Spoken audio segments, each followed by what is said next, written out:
Does God exist? Are science and faith enemies? Your host for this series was an atheist who became a believer in God through his studies in science. Here is public high school teacher John Clayton. If you have not watched our first several programs dealing with the question of evolution, I would suggest to you it might be very helpful to do that before you watch this presentation.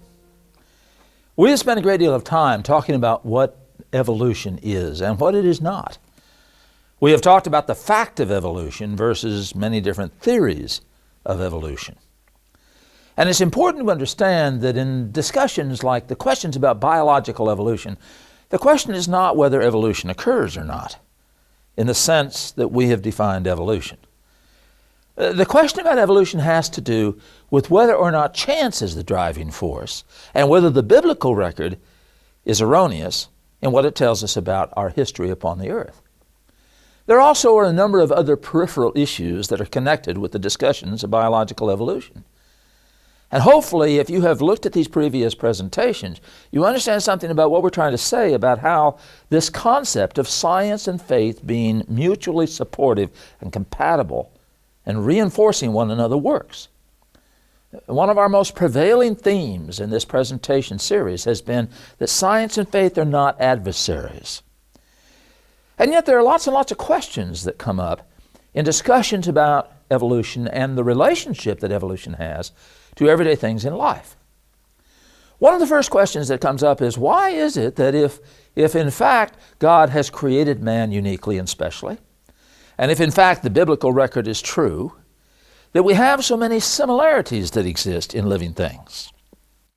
A standard high school class in biology will point out that there are enormous similarities among all living things. That is true in chemical standpoints. This is true physiologically and morphologically. As you look at living things, you see that they, for instance, all have the same bone names. So, for instance, when a medical student at medical school learns the name of every bone in a rat, he has no new names to learn when he studies a human being. It's interesting to realize that chemically, man's physiological makeup is also similar. We know, for example, that we all have thyroid glands. Cows have thyroid glands. Humans have thyroid glands. And as a matter of fact, this has been very, very important from a medical standpoint. It's also very important in terms of our ability to eat.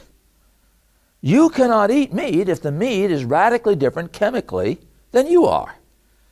You can eat a hamburger and it's relatively safe. But try an arsenic burger. And the point I'm trying to make is that the chemistry has to be the same. And it's important to understand that when people talk about the question, well, don't these similarities show that we're related? The answer is yes, it shows we're related. It shows that we have been intelligently and logically created in ways that were absolutely necessary. You cannot eat things that are chemically different than you are. It is a tremendous advantage to man to have chemical similarities and morphological similarities with living things.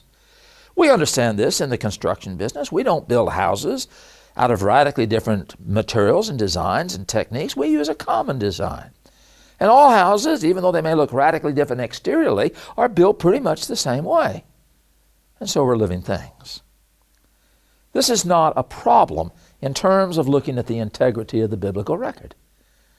People will look at things like vestigial organs and they'll say, well, look, we have organs that at one time were useful and no longer are. So clearly we have evolved. Well, I think the important thing to understand here is that our concept of vestigial organs has changed radically. Back in the early 19th century, there were medical textbooks that listed enormous numbers of organs as vestigial. I mean, the number's in 180 or something along that line. And today, as we look back at those, we wonder, how could they have come to those conclusions? I can give you a personal testimony. When I was a little kid, I used to have a lot of throat problems. And the doctor told my mother, well, I don't know what's wrong with him, but let's take his tonsils out and see if that helps. Well, they don't do that anymore, do they? We now know that the tonsils are an important part of the mechanisms of our body to fight infection, especially respiratory infection. But that was not known, even early in my lifetime. The number of vestigial organs has continued to change. There is now considerable evidence that the appendix is not a vestigial organ. I've also had that one taken out. because it was considered to be a vestigial organ. But now we know it's part of the antibody system of the body, and there is considerable evidence that the appendix still serves a functional part in man. It's not just a second stomach that we don't need anymore. So the significance of the similarities that exist in us are not a problem as far as discussing the questions of man's uniqueness. Chemically we are the same, physically we are the same. We possess organs that might be useful in one place that are not necessarily useful somewhere else or at some other time. And so it's important to understand that body hair, another good example, at one time may have been very, very important. It may have been very useful to be covered with considerable amounts of hair in very cold climates during the periods of glaciation. Today, body hair has become pretty much a matter of decoration. And some of us are losing our decoration. Yeah. But it's not going to be fatal. Because, again, we are equipped to live in a wide range of structures and a wide range of places. Another question that is connected with this is, well, what about the origin of life? As you look at this picture of what is known as the Miller-Urey experiment, you're looking at an experiment that every high school student that's taken biology is well familiar with. Stanley Miller got a Nobel Prize for this experiment. He put simple primitive gases, methane, ammonia, water vapor, hydrogen. He put these materials in a container and subjected them to an electrical discharge. And below the apparatus there's a trap, which you can see down below the condenser. And when he measured the organic materials accumulated in the trap, what he found was that there were large numbers of amino acids in the trap. You say, well, so what does that tell us? Amino acids are the building block of life. You are a walking blob of amino acids. And so some of the popular tabloids, when this happened, came out with a headline that says, "Scientist creates life." And many people have felt that somehow this experiment and some of the spin-offs from this experiment have made the statement that God created life. So God created the plants, the creatures of the water, all the things we've looked at in our discussions about the geology of the Bible, that somehow God has been made irrelevant by this discovery. Let's take a little look at the overall oversimplified connections of what we're talking about. In this chart in the upper left-hand corner, you see amino acids. That's what Miller created by chance in the test tube. Now, if you dehydrate amino acids, you can produce peptides, and by further dehydration, you can produce polypeptides, and other chemical processes will put up peptones, and those will produce proteoses, which produce proteins. Now, that process can be done in the laboratory. There are thousands of proteins in DNA. And interestingly enough, our understanding of the way in which proteins are produced today is that DNA is the controlling factor in producing proteins. But back in the early history of living things, if this was going to happen by some kind of a chance process, the proteins would have had to have gone together to make the DNA. Now, the first point I want to make is that it's a long way from the amino acids that Stanley Miller created in the test tube, and which incidentally have been found in meteorites in outer space, to the development of life, because DNA isn't life. It is simply one component of life, and you have to talk about RNA and all the other factors that go in the energy production of life to do this. Now, the people that have done the research on this, and I'm not talking about religious people, people like Francis Crick, the man who discovered the helical structure of DNA and got a Nobel Prize for it, have shown that when you start looking at the probabilities of this happening by chance in the kind of environment that Stanley Miller had, or anything close to it, that the probabilities become absolutely absurd. In this visual, you'll notice the odds, 1 chance out of 10 to the 160th power. That's 1 with 160 zeros written after it. And if you project that into any kind of a time frame, you end up with numbers that are ludicrous. If you've watched this whole series of videos early in the presentation, we talked about the fact that you can show statistically that chance is an invalid mechanism for the production of the kinds of conditions that would sustain life. But now we're talking about life itself. If we look at this apparatus that was used by Miller and that he got the Nobel Prize for, you have another question that I hope would be obvious to you. What in the ancient earth would match this? How could you have a situation in which there would be a trap? Because realize that electrical discharge in that apparatus destroys amino acids much, much faster, thousands of times faster than it produces them. You have to get them out of there or they'll be destroyed. What kind of an operation like that would occur in nature? The origin of life is not an issue here. It's important to understand that the origin of life is an issue that scientists are talking about, working with, understanding what it takes for us to duplicate the processes that took place in the early earth. But I suggest to you that the evidence shows us that chance is not a valid mechanism. Now, you have many options here. Francis Crick, in his writings, suggested that this couldn't happen on the earth by chance, so it must have been done by aliens from somewhere else. But all that does is push the question one planet back, because their origin still would have to be dealt with. We've tried to suggest to you that the evidence for design is compelling. And there have been tons of volumes written by people who have far greater understanding of this than I do that I would encourage you to read if you're interested. And we will supply you bibliographies if you're interested in pursuing that.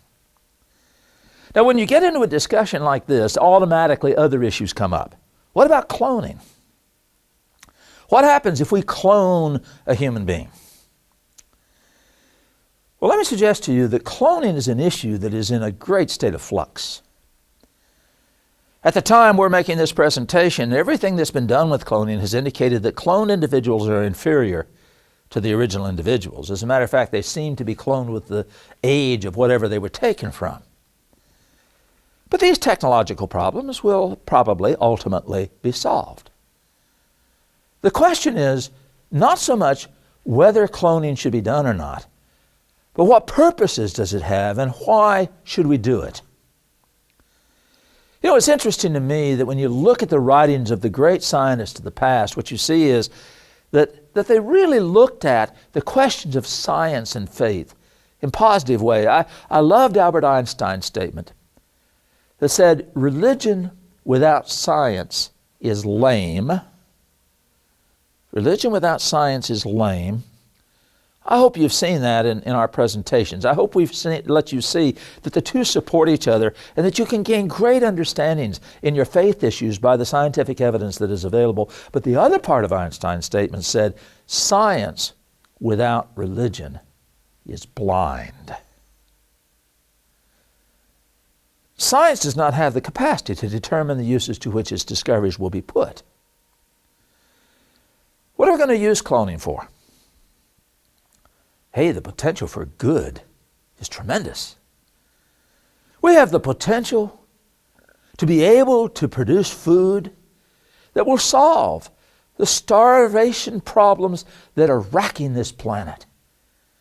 To produce protein-bearing vegetables, to be able to eliminate the waste and the destruction that goes on because so much of our food is lost to fungus and to pests and to insects.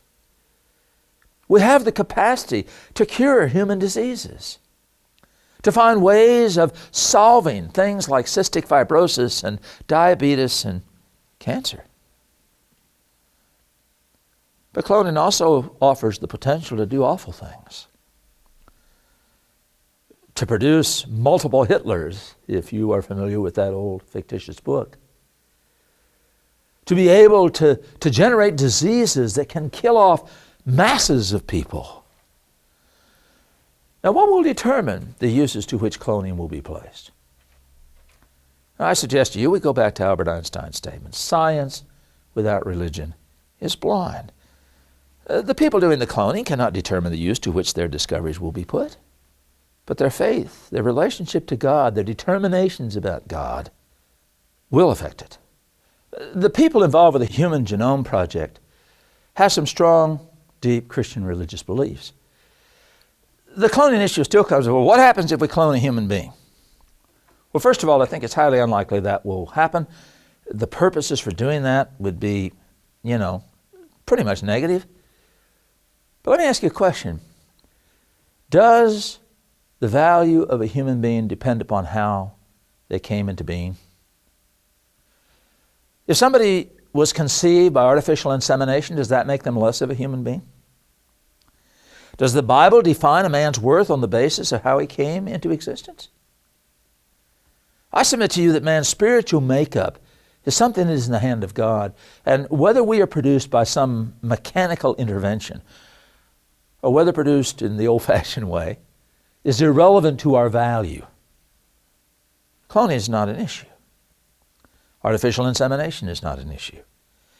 These things offer the potential for man to do wonderful things, but it can only happen if people are guided by a concern for the value of a human being and a realization that we are specially in God's image. One of the interesting spin-offs that comes from discussions of this type are things like, what about organ donations? The human body is the temple of God. But I doubt very many of us would suggest that having surgery done on our bodies is somehow a desecration of that. We are the temple of God in the way in which we conduct ourselves in our spiritual makeup to God. And taking care of the temple may involve a number of different things. If I had the capacity to allow some part of my body to enable a brother or a sister to be able to continue their service to God for a number of years, there would be no biblical problem with that. You're not desecrating the temple of God by allowing a surgical process to take place. Again, we keep coming back to the point that it's the conviction of the people doing the research, doing the processes, that determine its value. And this is not an issue for those of us who believe that the Bible is correct in the things that it teaches. Other questions that frequently come out of the biological aspects of the biblical record and of science and of evolution are questions like, well, where did Cain get his wife? From a biblical standpoint, it's interesting to notice how many assumptions we have that influence this. Let me ask you to think about a couple of questions. Number one, how long were Adam and Eve in the Garden of Eden? We've already addressed that in a previous video. The Bible doesn't say. Let me ask you another question. How many children did they have while they were in the Garden of Eden? You know, we have a tradition which I think is pretty much based upon some of the old Bibles we had. Bibles that showed a Marilyn Monroe type Eve and a Kirk Douglas type Adam walking hand in hand out of the Garden of Eden with an angel with swords blocking their return. And it's important to understand that that's not at all what the biblical record says. As a matter of fact, if you look at the part of the world where the Garden of Eden was, which is the present-day nation of Iraq, the same rivers, the Tigris, Euphrates, and the Pison, which we can see remnants of, that's not the way people look there today. But more important than that is that God had commanded them to be fruitful, to multiply, to fill the earth. I had a friend who said one time, that's the only command God ever gave, man ever obeyed. And I think the important thing to understand here is that they either did that or they failed to do what God had told them to do. And it's also interesting to notice that when the curse is given to Eve, the statement that is made to her is, I will greatly multiply thy pain in childbirth. If she hadn't had childbirth before, the statement is idiocy. See, I suggest to you it was not one man and one woman walking out of the Garden of Eden. That really what this describes is a state of man when man was a gatherer, and in fact, that there may have been a whole horde of people that left the Garden of Eden. And so Cain married a 35th cousin 65 times removed. Now somebody says, well, it's still incest.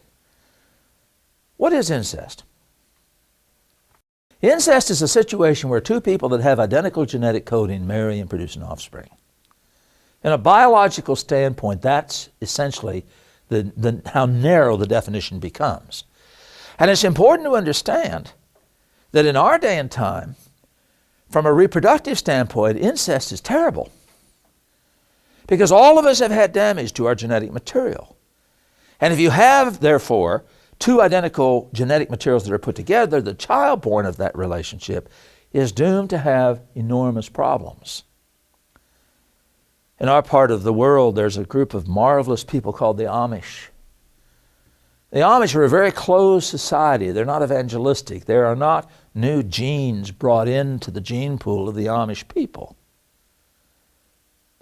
And what has happened among the Amish is that the level of birth defects and problems connected with the inbreeding problem has risen astronomically. But in the early earth, when man had first been created, was there any genetic damage of significance? The answer, of course, is no. So genetic problems were not an issue. Now, when we talk about genetic problems, this raises another issue. Somebody will say, well, why is it that chimpanzees have a genetic makeup that is 98 point something percent the same as ours? Doesn't that prove that we're connected? The physical way in which man came into existence is something the Bible doesn't deal with. But I would like to point out to you that the question of genetic similarity, just like the discussion of having the same body forms and structures that we talked about at the start of this discussion, is not an indication of common origin. Look at how similar physically we are. We both have eyes on the front of our head. We both have ears located roughly here. We have a nose located above our mouth. And we talked about this when we talked about convergent evolution in our discussion about the caveman and how porpoises and sharks are similar. We both have arms that do the same sort of thing, hands that do similar types of thing, internal organs that digest in the same way. Now, if you're going to have an animal produced that has all of these characteristics, what's going to have to be true of the genetic makeup of that animal compared to another animal that looks somewhat like it? They're going to have to be pretty much the same. For some reason, people seem to think that this is a new discovery, that somehow people have just come to the realization that there's such a close genetic similarity between man and other primates, especially the chimpanzees. And the fact is that nobody really was too surprised by this. We expected there to be enormous similarities. Now, there are some markers in the genetic makeup that are surprising, but the fact still remains that the two comparisons are exactly what we would expect. And similarities do not indicate a common origin. To be facetious, the fact that a swimming pool looks like the foundation of a house doesn't mean they're related. It just means that there's a common plan used in the design of the two. And somebody says, well, you had that discussion in your video about missing links. And from a biological standpoint, yeah, there are missing links. What do you do with this animal? The duck-billed platypus. This is an animal that's truly amazing. I love to watch these little fellows. They're fascinating creatures. But someone will say, well, that looks to me like a link. It's sort of halfway between a duck and an otter. Well, that's not the way a biologist would see it. The bill of the platypus is not like the bill of a duck. As a matter of fact, the platypus has a sort of an infrared detector in the nose that helps them search for the little creatures that they eat in the bottom of the rivers and lakes in which they live. As a matter of fact, the platypus closes their eyes when they go underwater, and they rely upon their bill to find their food. So it's not a duck bill in the true sense of the word. The laying of eggs by the platypus is not an egg-laying process like a bird does, not even really a whole lot like a reptile, because the eggs are laid and they're kept warm by the mother. And when the eggs hatch, the baby's nursed, except the mother doesn't have any nipples. She secretes her milk through her skin, and the babies lick the milk off her fur. The males have what some have called a thang on their back leg. Well, it's not really a thang. It's a spike that can inject a venom. But that's not like any animal that we know upon the earth. My favorite statement about the platypus is that the platypus is not a link between anything. It's interesting that when the first platypus was found, everybody thought it was a hoax because it didn't fit anything. And when the Lamarckian taxonomists decided to classify the platypus, they could find no place to put it. So they created an order of its own, Monotremata. And at that time, the platypus was the only animal that existed in Monotremata, the monotremes. Now, since that time, the echidna, the spiny anteater, has been added to that, which is also a very difficult animal to classify. But the point is, it's a group of itself. And this is therefore not an evolutionary link. What it shows is the true nature of biology. I like to kid my biology friends and tell them there's only one rule that really ever works in biology, and that is anything you say, there's an exception. And there's a great truth to that. Taxonomy is in a state of flux. There's a whole group of different things being done with taxonomy. And cladistic taxonomy, which is probably the hottest thing going today, is much more closely related to the definitions given in the Bible than anything that has existed previously. As a matter of fact, I would suggest to you that what looks like is coming down the road is that dinosaurs may be given their own classification, because they again possess characteristics that don't seem to fit either reptiles or mammals in the world in which we live. Are there biological questions we haven't answered? Oh my. I mentioned to the people that we're working with in producing these videos that I could easily spend 3 hours just going from issue to issue to issue. But I think this has been sufficient to let you see once again the basic thrust of what we've been saying in these videos. Science and faith are supportive. They're not enemies. They're not in opposition to each other. They're not on a collision course. You don't have to put your brain in park to be a Christian. The science supports the statements that are made in the Bible and supports the concepts of the existence of God. You can logically and intelligently and reasonably believe in God. And we hope that these videos have tickled your imagination, wanted you to read more, look more, go more deeply into these subjects. And this is why we offer correspondence courses and other materials free of charge to you, that you may continue your study. We appreciate you being part of our study, and we look forward to more communication with you. Does God Exist is an educational program which attempts to provide evidence that man can logically believe in God and that the Christian system presented in the New Testament is the best option for successful living. We offer materials free and on loan. Contact us by mail, fax, or email for a catalog, to request materials, or just to ask questions. Does God exist may be the most important question you will ever ask.